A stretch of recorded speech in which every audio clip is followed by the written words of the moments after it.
मल्हार मार्तंड की जय, खंडोबा महाराज की जय, येळकोट येळकोट जय मल्हार अशा जयघोषात दरवर्षीप्रमाणे यंदाही संगमनेर येथील मानाची होलम राजा काठी वाजत गाजत भंडाऱ्याची मुक्त उधळण करत जेजुरीच्या दिशेने मार्गस्थ झाले।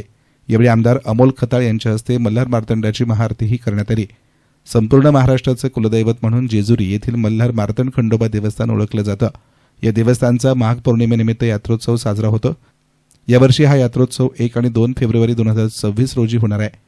या यात्रेच्या पार्श्वभूमीवर संगमनेर येथील मानाची होलम राजा काठी मंगळवारी सकाळी 10 वाजता शहरातल्या तेलीखुंटे येथील होलम राजा मंदिरात खंडोबा भक्तांच्या हस्ते महाआरती करून वाजत गाजत मिरवणुकीने निघाली। ही मिरवणूक सय्यदबाबा चौक, मेन रोड मार्गे माळेवाडा येथील मारुती मंदिर, साळीवाडा येथील खंडोबा मंदिरात महाआरतीसाठी थांबली।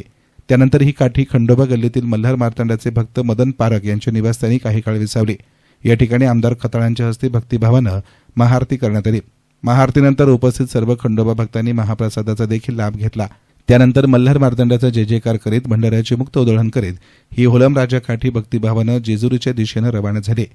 या मिरवणुकीमध्ये संगमनेर येथील मल्हार मार्तंड खंडोबा होलम राजा देवस्थान, मल्हार मार्तंड होलम भक्त सार्वजनिक काटकर मंडळाचे पदाधिकारी, कार्यकर्ते तसेच मोठ्या संख्येने भक्त सहभागी झाले होते। यस्तान मीडियासाठी प्रतिनिधी गोरक्षणे, संगमनेर।